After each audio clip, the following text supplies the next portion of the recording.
예수 따라가오니 내 갈 길 인도하여 주소서. 나의 주시여 내 맘에 주의 성령 오셔서 정열케 하여 주시고 주님의 귀한 성전 삼으사 항상 계시옵소서. 나 주님 힘써 섬기며 늘 충성하며 살리니 내 갈 길 인도하여 주소서. 오 나의 주시여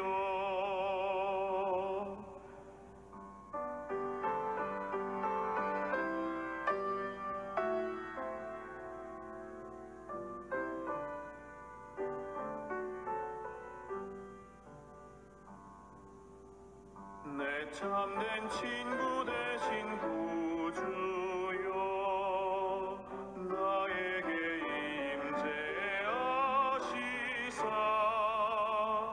이 세상 끝날 되어 숨질 때 주여 함께 하소서. 나 주님 품에 안기어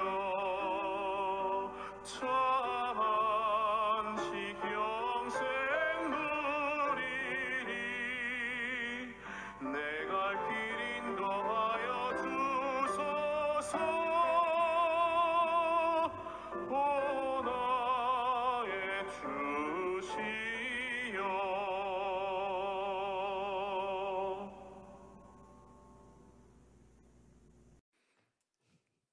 신경교회 성도 여러분, 지난밤에도 편안하게 잘 주무셨습니까? 오늘도 우리 하나님께서 열어주시는 밝은 햇빛을 보면서 우리 하나님의 은총의 빛 가운데서 또한 사랑 가운데서 함께 걸어가시는 저와 여러분이 되기를 주님의 이름으로 축복합니다. 오늘도 마찬가지로 여러분 성경을 준비하시고 오늘은 요한복음 5장을 보게 될 터인데 성경을 준비하시는 동안 이 유튜브 영상 이걸 잠시 스톱을 하시고 일시정지하신 다음에 성경을 준비하시고 저하고 함께 요한복음 5장 1절에서 9절의 말씀을 함께 봉독하면서 우리 하나님께서 준비하시고 예비하신 이 말씀의 은혜의 강가로 함께 나아가는 시간 되기를 바랍니다. 자, 요한복음 5장 1절의 말씀 제가 여러분과 같이 봉독합니다. 그 후에 유대인의 명절이 되어 예수께서 예루살렘에 올라가시니라. 예루살렘에 있는 양문 곁에 히브리 말로 베데스다 하는 못이 있는데 거기 행각 5이 있고 그 안에 많은 병자, 맹인, 다리 저는 사람, 혈기 마른 사람들이 누워 물의 움직임을 기다리니 이는 천사가 가끔 못에 내려와 물을 움직이게 하는데 움직인 후에 먼저 들어가는 자는 어떤 병에 걸렸든지 낫게 되밀어라.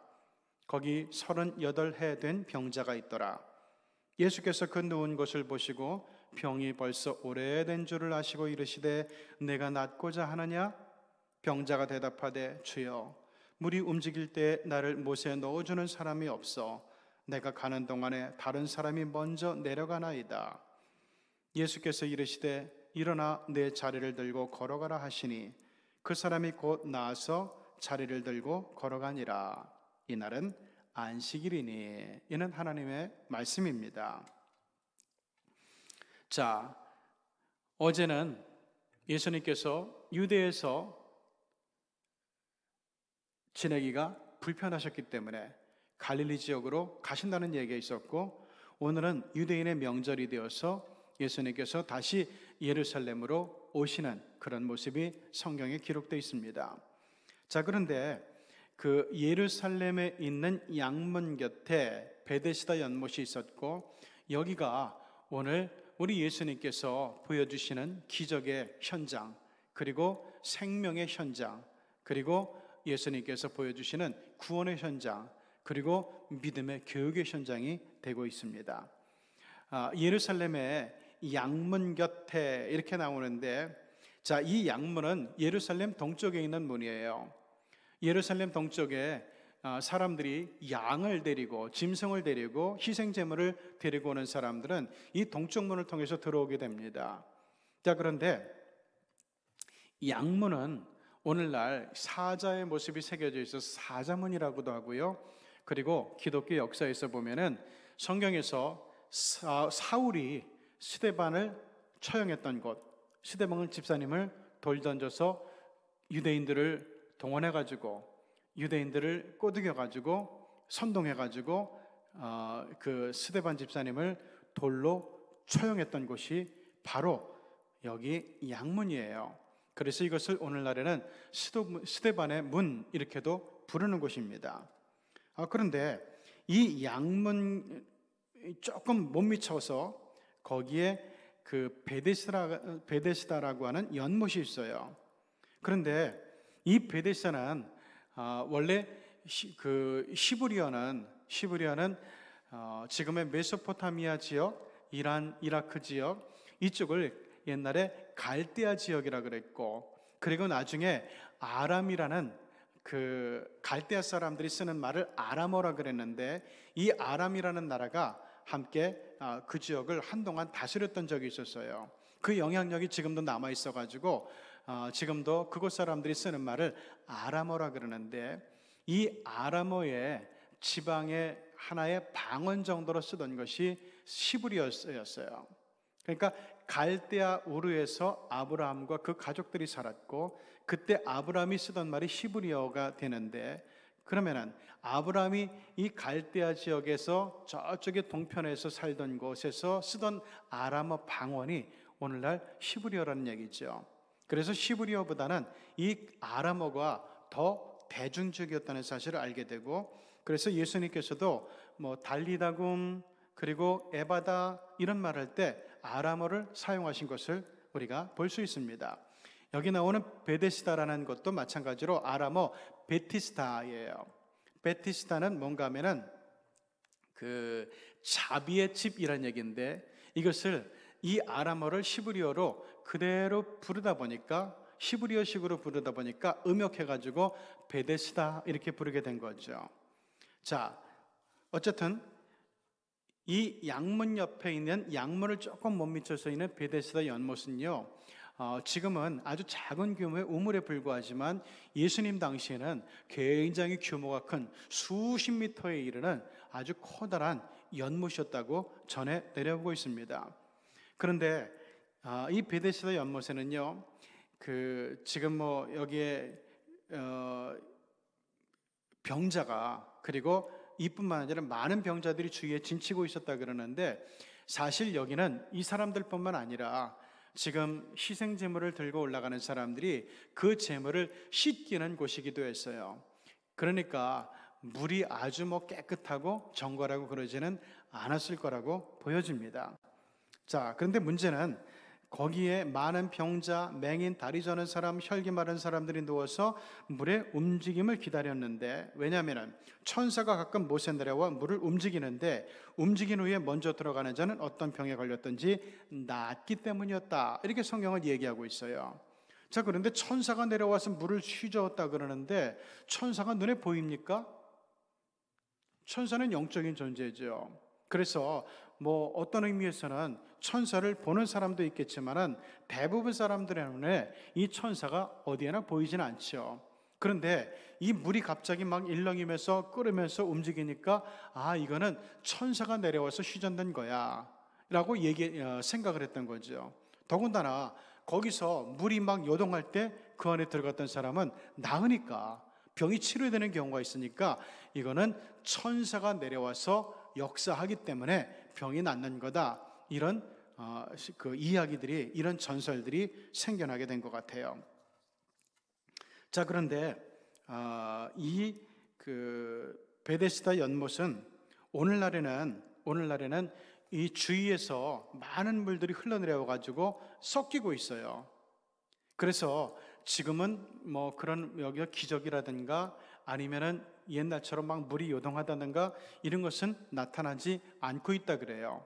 그런데 예수님 당시만 하더라도 여기는 간헐천이었어요. 다시 말하면은 그 용암에 어떤 끓는 물이 퐁퐁퐁퐁 솟으면서 그러면서 그 들어가는 사람, 그러니까 유황온천처럼 들어가는 사람들이 어떤 그 치료의 휴험을 입었던 것 같아요. 지금도 그 제가 인도네시아에 그 선교하러 갔다가 그 선교사님 찾아가서 이게 산지 선교를 하고 있었는데 거기에 이분들이 그 대나무로 만든 쇼파가 있었거든요. 그때 너무 피곤해가지고 잠시 대나무로 만든 쇼파 거기 팔걸이에 이 목을 받치고 누웠던 적이 있었어요. 근데 한 5분 동안 있었는데 얼마나 목이 가려운지 몰라요. 그 잠깐 긁었더니만은 막 그냥 여기 그냥 목이 그냥 소름 끼칠 정도로 두툴두툴하게 피부병이 일어난 거예요. 이것 때문에 굉장히 고생을 했는데 그래서 그 산지 선교를 마치고 제가 자카르타에 있는 여기서도 사역한 적이 있던 김상현 선교사님을 찾아가서 만났어요. 그랬더니 김상현 선교사님이 이걸 보고 그 반동으로 가가지고 거기 유황온천에 같이 들어간 거예요. 그 유황온천에 들어가서 1시간 정도 몸을 담그고 이야기를 나누다 보니까 와 진짜 기적이 생겼어요. 막 이 목 주위에서 막 몸쪽으로 내려오던 그 복이 아주 그냥 눈살을 그냥 찌푸리게 하던 소름 끼치던 그 피부병이 우툴두툴하던 것이 다 나버린 거예요. 아주 매끈하게 나은 거예요.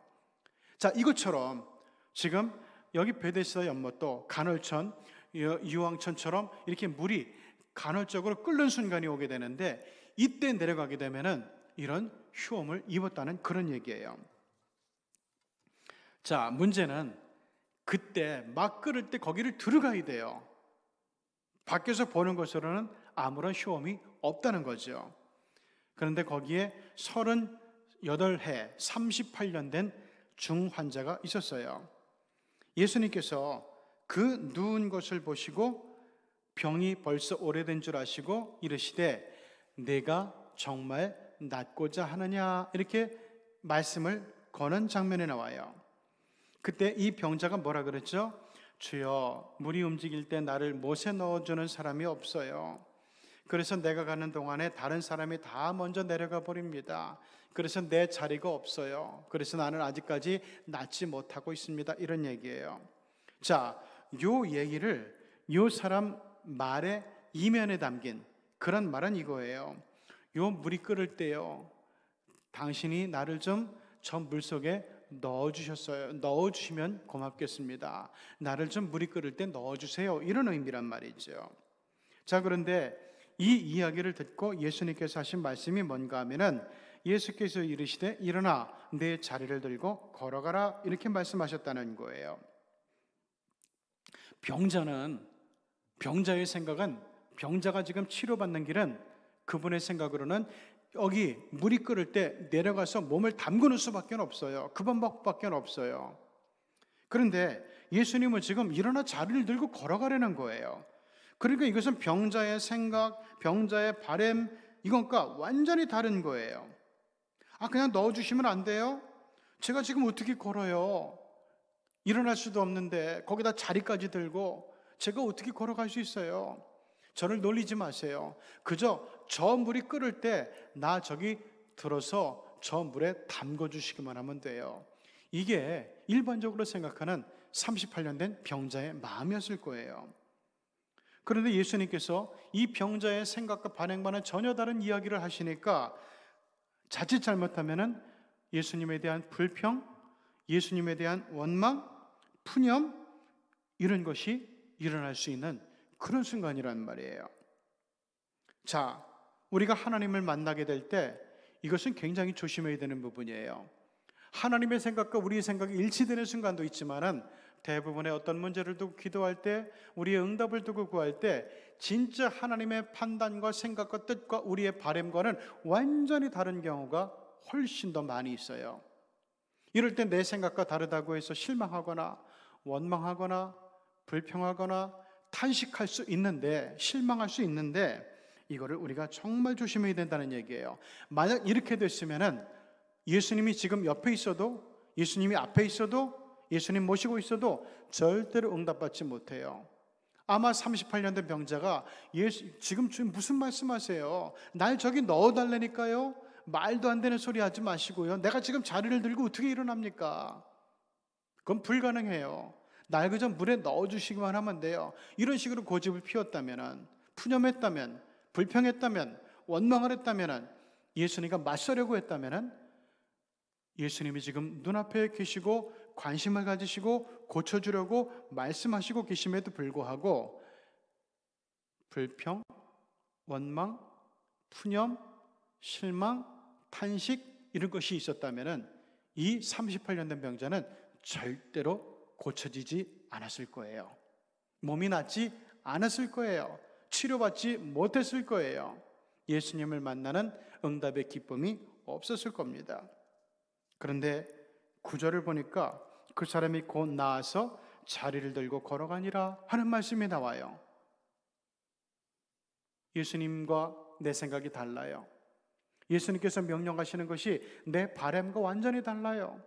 그런데 이 사람은요, 의심하지 않았어요. 불평하지 않았어요. 예수님 왜 이렇게 말씀하시냐고 투정 부리고 맞서지 않았어요.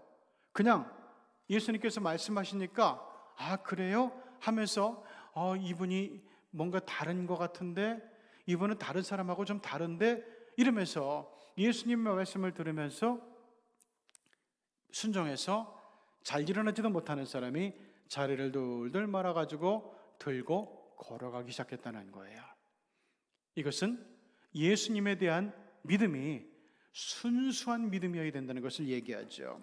순수한 믿음에서 온전한 순종이 나오는 법이에요.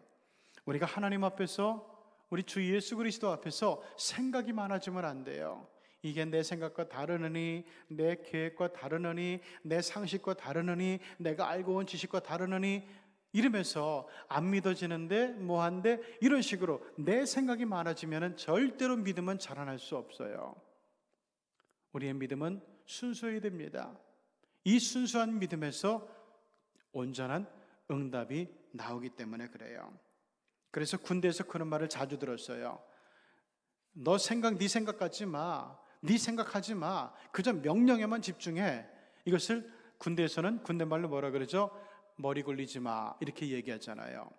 우리가 하나님을 믿을 때도 마찬가지예요. 너무 머리 굴리면 안 돼요.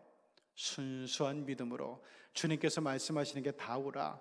주님께서 말씀하시면 무조건 그게 옳으니까 나는 따를 거야 하면서 순수한 믿음으로 온전한 순종을 이루는 가운데서 오늘 이 아침에 마음이 불편한 분들, 마음이 병든 분들, 영혼이 병든 분들, 육체가 아프고 힘들고 고통스러운 분들, 치료 중에 있는 분들, 또한 사업 중에서 하는 장사와 일과 가족과의 관계 속에서, 또한 여러 가지 일적인 관계 속에서 어려움 있고 힘든 분이 있는 분들, 오늘 하나님의 말씀 앞에서 기도하시는 가운데서 하나님의 뜻이 느껴지고 우리 하나님의 명령하심, 하나님의 음성이 느껴질 때 여러분 머리 굴리지 말고 내 생각대로 하지 말고 하나님 말씀하시는 대로, 나에게 깨닫게 해주시는 대로, 나에게 느끼게 해주시는 대로 아멘 하면서 순종하는 그런 아침이 되어서 우리가 마음속에 품고 있던 것들이 믿음의 기도에 의해서, 믿음의 순종에 의해서 온전히 치유되고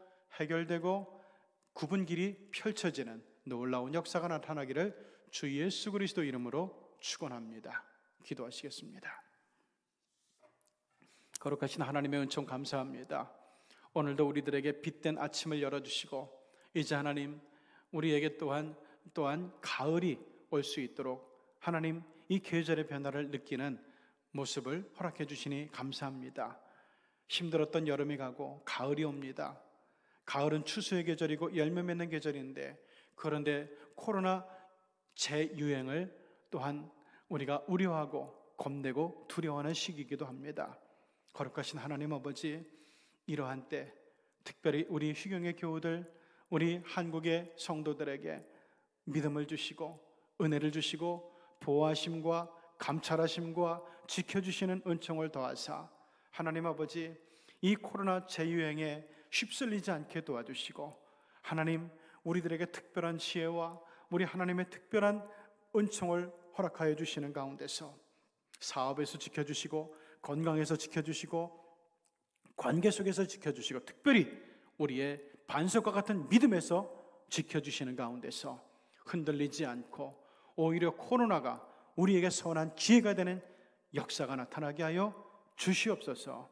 예수님의 이름으로 기도드리옵나이다. 아멘.